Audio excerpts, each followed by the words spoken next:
Tem um padrão que ele se repete tanto na vida das pessoas que quase ninguém realmente ali para perceber que aquilo tá ali. Alguém passa muitas vezes meses, às vezes até anos tentando fazer uma coisa dar certo. E aí chega um determinado momento que até dá certo, né? O relacionamento finalmente ele engrena, o corpo começa a responder ali aos treinos, o negócio começa ali a vender e é exatamente nesse ponto, não antes, não depois, mas ali, no momento em que as coisas elas começam a melhorar, que essa pessoa faz alguma coisa que derruba tudo de novo. Então, ali vai ter que começar do zero. Então, ela chega atrasada, vamos supor, numa reunião importante, sem motivo algum, discute com o parceiro por uma bobagem, na semana que eles estavam ali mais próximo do que nunca, né? Para de treinar, assim que a roupa, ela começa a servir diferente, ela começa a se sabotar na dieta. Então, durante décadas, isso foi tratado como uma falta de disciplina.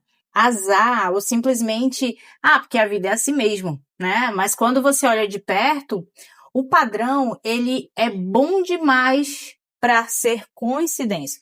Pensa numa pessoa aí que você conhece, ou até você mesmo, que teve uma sequência boa e do nada tropeçou. E não tropeçou um obstáculo ali externo, não, mas foi numa decisão própria, estranha, fora de personagem. Você já deve ter feito isso já aconteceu com você, não é? A pergunta que ninguém faz é por que isso está acontecendo? A resposta mais simples seria medo do fracasso, só que a conta não fecha. Não é assim que funciona. Porque aqui a pessoa, ela não estava fracassando. Ela estava pela primeira vez por muito tempo, né? Depois de muito tempo, tendo um sucesso. E foi exatamente aí que alguma coisa dentro dela apertou o freio. Falou, calma, vamos com calma. Lá na década de 78, se não me engano, alguns pesquisadores, eles acompanharam ali um grupo de pessoas que tinham ganhado na loteria lá nos Estados Unidos e ficaram acompanhando ali ao longo de alguns anos. E a expectativa era óbvia, né? Porque dinheiro do céu é vida resolvida, né? Muitos pensavam assim. Só que aquilo que os pesquisadores, na verdade, eles encontraram foi muito bem diferente.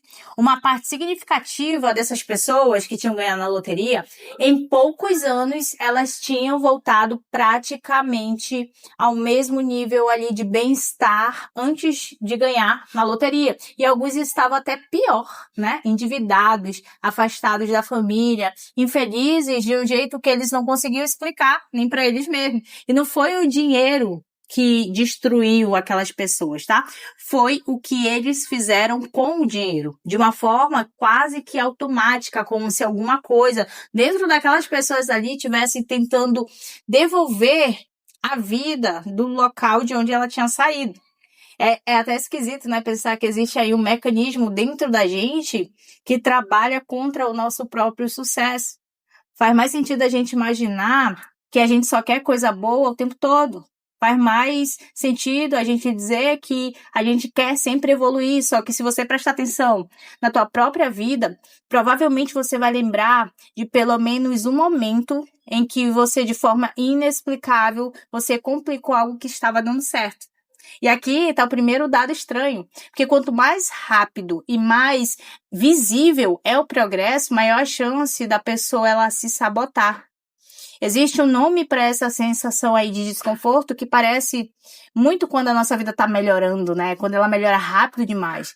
E muitos chamam até de problema do teto. Como é que isso funciona? A ideia é que cada pessoa, ela carrega, sem ela saber, um limite interno relacionado a bem-estar, relacionado a sucesso, o amor que ela acha que ela consegue realmente tolerar, receber, quando na realidade aquilo é ultrapassado, esse limite, alguma coisa dentro, na verdade, da pessoa acaba trabalhando em silêncio ali para que volte para onde ela realmente está acostumada. Então, pensa numa mulher que depois de anos evitando ali um compromisso, finalmente ela entra em um relacionamento que ela se sente vista, ela se sente ouvida, escolhida todos os dias. Nas primeiras semanas, ela tá realmente ali, ela tá inteira ali, só que aí acaba passando segundo, terceiro mês e sem nenhum motivo concreto, ela vai começar a duvidar daquela pessoa que está com ela. Ela procura defeito onde não tinha, ela cria distância. E se você perguntar para ela o que está acontecendo, ela provavelmente vai dizer: eu não sei, eu acho que enjoei, talvez não seja bem o que eu esperava. Só que o que está acontecendo, na maioria das vezes, não tem nada a ver com a outra pessoa. Aqui tá, inclusive, a primeira virada da percepção que eu quero que você tenha, tá? A gente costuma achar que sabota porque tem medo de algo, de perder o que você conquistou. Mas o que a ciência realmente do comportamento vem mostrando é uma coisa totalmente diferente. A gente muitas vezes sabota porque o que você conquistou não bate com a imagem que você tem dentro de você. E o cérebro, entre viver numa realidade que ele não conhece e voltar para uma realidade ruim, mas familiar, ele vai escolher, adivinha o quê? Ele vai escolher a familiar quase sempre. E isso tem um nome mais técnico, né? Que seria uma consistência interna. Então, o cérebro humano, ele não busca a felicidade o tempo inteiro. Ele busca previsibilidade. É isso que o teu cérebro busca. Uma pessoa que ela cresceu ouvindo de forma direta ou indireta que coisa boa não dura, que não é para confiar, que gente como a gente ali não consegue essas coisas, não, para de sonhar com isso. Você acaba ali construindo uma identidade em volta dessas frases que parecem até ali inocentes, né? Identidade não é uma opinião, não, tá? É um mapa. É o mapa que o teu cérebro ele usa para decidir aquilo que é seguro, aquilo que é perigoso. E quando a vida realmente começa a contradizer esse mapa, o corpo vai interpretar isso literalmente como um risco.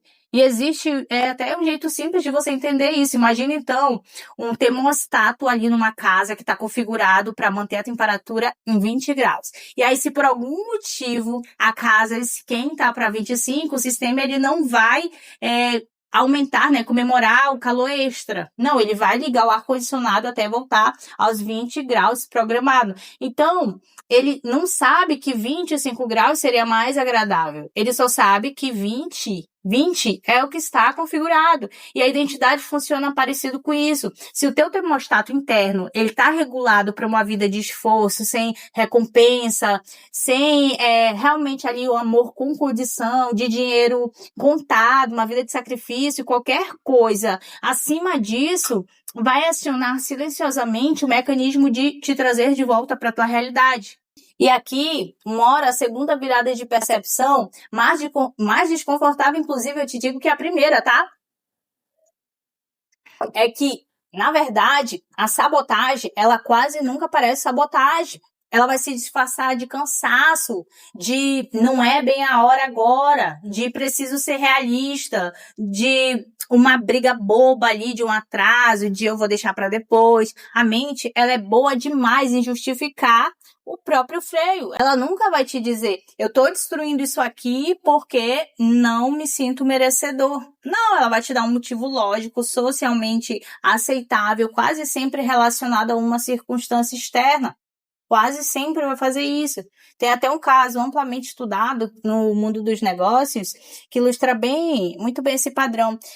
Os empreendedores ali, né, que eles passaram anos numa fase difícil, quase falindo, sobrevivendo por pouco, e lá no exato momento em que a empresa ela começa a decolar, eles acabam tomando decisões extremamente ruins. Eles contratam rápido demais, gastam sem controle, brigam ali com os sócios, eles param de responder, adiam decisões ali urgentes, e os investidores e os mentores que acompanham esse tipo de trajetória de perto costumam muito descrever o mesmo fenômeno com nomes diferentes, né? Medo do sucesso, síndrome de impostor em ação, autossabotagem do crescimento, e no fundo é a mesma engrenagem, a mesma coisa, tá? A mesma coisa ali com nomes parecidos. A pessoa, ela consegue tolerar muitas vezes ali a luta, o sacrifício, porque a luta é familiar, né? Ela gosta de estar em guerra porque ela se acha uma pessoa que é guerreira. O que ela não sabe tolerar ainda é ser alguém que venceu. Então, se enxergar dessa forma é algo totalmente fora da realidade daquela pessoa. Isso conecta, inclusive, com uma sensação que quase todo mundo já teve aí na vida, mesmo sem esse nome, que é a síndrome do impostor. Sabe aquela vozinha que aparece bem na hora em que as coisas elas estão indo bem, e aí sussurra ali no teu ouvido, olha, isso é sorte. Logo vão descobrir que eu não sou bom o suficiente, eu não mereço estar aqui. Repara que essa voz, ela nunca aparece quando tudo tá ruim, não. Ela é ativada justamente pelo sucesso, né? Porque o sucesso é a informação nova que a ameaça, ela tá derrubando, né, aquela identidade antiga. E é aqui que a gente chega no cerne da coisa, no centro de tudo. É a explicação que vai amarrando ali os pedaços que a gente conversou, porque o cérebro, ele prefere o sofrimento conhecido à liberdade desconhecida. E não é porque a pessoa gosta de sofrer, mas é porque o sofrimento conhecido, ele já foi mapeado, ele já foi sobrevivido, então ele já tem ali o manual de instrução, aquilo já é familiar. E a liberdade desconhecida, vida boa, amor saudável, sucesso real, ele não tem manual nenhum. E para isso, o sistema nervoso, cuja a função principal é te manter vivo, o desconhecido é sempre muito assustador do que aquela dor de sempre. Isso pode até te incomodar, mas é assim que o ser humano funciona, tá? Mesmo quando essa dor é ruim, claro, né? Então, se isso for verdade, então tem uma pergunta que muda muita coisa, né? Quantas vezes na tua vida você chamou de azar ou de a vida é assim mesmo, alguma coisa que lá na realidade foi você mesmo puxando o freio? Quantas vezes será que fez isso contigo mesmo? Não para se culpar, mas para você realmente parar de terceirizar sorte sem padrão, né? Para um padrão, na verdade, que é teu. Que por ser seu, ele pode ser mudado. Então, aqui tá algo bom, isso pode ser mudado. Vale olhar também para outro território onde esse mecanismo ele aparece com muita clareza, né? A saúde e o corpo, por exemplo. Então, é comum alguém começar uma rotina de treino, sentir os primeiros resultados reais depois de semanas de esforço, e aí o corpo muda, a energia muda, as roupas servem diferente, e exatamente nesse ponto a pessoa acaba parando. E não é porque ela ficou sem tempo, não é porque ela não porque, na verdade, ela perdeu a motivação de um jeito genérico, digamos, mas é porque, de repente, essa pessoa começa a receber olhares diferentes, elogios diferentes, um tipo de atenção que ela nunca teve que administrar antes. E administrar isso é mais difícil do que parece, que é novidade, né? Uma identidade construída muito em torno daquele, eu sou a pessoa que luta com peso. Quando essa identidade ela vai ser confrontada com um corpo novo, ela vai entrar, digamos que um curto-circuito, né, que é o jeito mais rápido ali de você muitas vezes resolver esse curto-circuito para o sistema nervoso, na verdade é você voltar para aquele estado anterior, mesmo que esse estado anterior seja muito pior para a tua saúde. Então, uma coisa vai levando a outra. Isso, inclusive, explica por que tanta gente boicota aquelas relações que estão indo tão bem. Muitas vezes a relação está indo às mil maravilhas e não é sobre você não gostar da outra pessoa, né? É sobre você não reconhecer ainda uma versão da própria vida em que alguém te trata bem de uma forma consistente, sem interesses ali, segundo os interesses, sabe? Então, se a experiência realmente da infância ou das tuas relações passadas ensinou que o amor vem com uma condição, com instabilidade, com prova constante, um amor, quando você tiver um amor mais calmo, sem essas variáveis de sobe e desce, isso aí vai ser interpretado por você, na verdade, como algo estranho demais para ser verdade, ou até muitas vezes chato, porque você gosta da adrenalina, né? E é por isso que tanta gente confunde ali a paz com uma falta de intensidade, e intensidade realmente como se fosse um amor verdadeiro, quando na maioria das vezes, não, ela tá chamando de intensidade algo tóxico. E o corpo, ele reconhece ali só um padrão antigo e familiar. Isso aqui é pesado, mas isso aqui acontece. Isso daqui é comum, talvez pode estar acontecendo com você, ou talvez você conheça alguém que tem esse padrão aí circulando. E agora eu quero abordar contigo até uma terceira e também uma mudança de percepção muito grande desse vídeo, que sabotagem não é sobre você destruir o que é bom, é sobre você proteger uma identidade que a pessoa ela tem de si mesma. Sabe? O sistema nervoso, ele não estava tentando te prejudicar. Ele tá, a sua maneira torta, tentando te proteger de uma versão da realidade que ele ainda não sabe como administrar. Isso muda completamente o jeito de você lidar com o problema. Porque se a sabotagem fosse sobre falta de força de vontade, a solução seria simplesmente se esforçar mais. Mas se a sabotagem é sobre identidade, a solução é outra, né? É mudar aos poucos a história que você conta sobre quem você é. E eu falo pra ti que isso não acontece só na vida das pessoas comuns, né? Acontece em escala. Acontece com muita gente. Não acontece só na vida ali das pessoas que você tá acostumado, sabe? Acontece dentro de empresas, dentro de times, acontece em países, em muitos países do mundo. Organizações ali que vivem décadas numa cultura de escassez. Quando de repente ela tem um ano excepcional de resultado, muitas vezes elas reagem contando ali, cortando investimentos, demitindo, travando decisões, como se o próprio sucesso fosse uma ameaça ali a ser controlado e não uma oportunidade de ser expandida. Então, mesmo o mecanismo psicológico que existe dentro de uma pessoa, existe ali também de forma ampliada dentro de qualquer grupo que carrega uma identidade coletiva de que aqui as coisas sempre foram difíceis. E vale a pena aqui desfazer um mal-entendido comum. Sabotagem não é sobre um ato dramático. Às vezes, ela é silenciosa demais para ser notada. A pessoa que consegue uma oportunidade boa e simplesmente não responde o e-mail a tempo, a pessoa ali que está com a saúde financeira organizada pela primeira vez em anos e sem nenhum motivo urgente compra alguma coisa cara que desorganiza tudo de novo. Conhece esse padrão? Ou a pessoa que finalmente tem um tempo livre, coisa que ela pedia há anos, e ela enche a agenda de compromissos desnecessários só para ela não precisar ficar parada com a própria mente ali, colocando ali a sua saúde mental em ordem. Então, repara, em nenhum desses casos a pessoa, ela pensou, eu vou estragar isso aqui. Não, ela só agiu e o resultado foi esse. Existe uma pergunta simples que ajuda a identificar esse padrão antes que ele ocorra de novo, antes que ele aconteça de novo. Então, nas últimas vezes em que alguma coisa importante começou a dar certo para você, o que mudou primeiro, as circunstâncias ou o teu comportamento?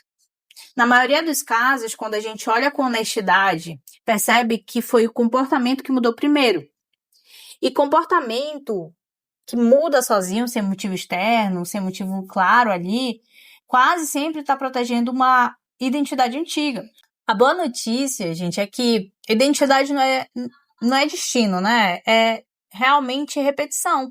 As pessoas raramente elas repetem comportamento. Elas repetem identidade. Identidade, diferente do que parece, se atualizada pela mesma via que foi criada, repetição, mais de um novo padrão. Ela vai o quê? Sustentar. Vai sustentar por tempo suficiente para virar aquilo familiar. É assim que você consegue mudar padrões na tua vida. Então, o que fazer com isso de uma forma prática, né? Já a partir de hoje, para você aplicar isso aqui na tua vida. Da próxima vez que algo começar a dar certo, trabalho, relacionamento, saúde, dinheiro, e você sentir vontade estranha ali de você recuar, de você discutir, de você adiar, de sumir, ou de simplesmente dar uma pausa, pensa no motivo real. Pare por um segundo antes de você agir, pergunte sem se julgar. Isso que eu estou prestes a fazer aqui, resolve um problema real ou está tentando trazer minha vida de volta para um nível que eu já conheço? Você precisa refletir sobre isso. Só essa pausa sozinha, ela já é suficiente para você interromper boa parte ali dos padrões automáticos. Porque sabotagem depende de você agir sem pensar, né? E a pergunta te obriga a pensar. Pensar é você romper muita coisa. Não é sobre nunca mais sentir esse desconforto. Mas ele provavelmente vai continuar aparecendo ali por um tempo na tua vida. Toda vez que a vida ultrapassar o teu teto, vai aparecer, é normal, mas você tem como combater isso aqui. Então a diferença é que agora você sabe reconhecer o que não é a vida avisando que algo está errado, né? É a parte mais antiga de você tentando do jeito que sabe te trazer de volta para um lugar que ela já conhece, mesmo que esse lugar já não seja ali bom para você é muito tempo, mesmo que você conscientemente você acha que você quer sair dali, mas lá no teu inconsciente aquilo ali tá programado. Então fica a pergunta para você pensar hoje, tá? Qual foi a última vez que algo começou a dar certo e o que você fez logo em seguida? E se for o caso, o que você faria diferente da próxima vez que sentisse esse mesmo impulso? O que você fará? Tá? Então, se essa pergunta abriu alguma coisa aí dentro, conta aí para mim qual foi o momento que você mais se pegou fazendo exatamente isso. E se você percebeu que você vem repetindo esse padrão, travando ali a tua própria vida, toda vez que ela começa a andar, você não precisa continuar preso a esse termostato antigo, tá? É exatamente para virar essa chave aí na tua vida que existe a ativação interna, que ele é um processo prático para reprogramar ali a tua identidade, ajustar esse teu limite interno e permitir que você realmente viva o teu sucesso, a paz, essa prosperidade sem você precisar puxar o teu freio, tá? O link eu vou deixar aqui na descrição e também no primeiro comentário fixado. Então clica aí, dê esse passo para você atualizar a tua versão antes que o teu cérebro ele tente te trazer de volta para o mesmo lugar de sempre. Eu sou Diane Vieira e aqui eu te trago conhecimentos de neurociência, psicologia, filosofia e desenvolvimento pessoal. Um grande abraço e até o próximo vídeo.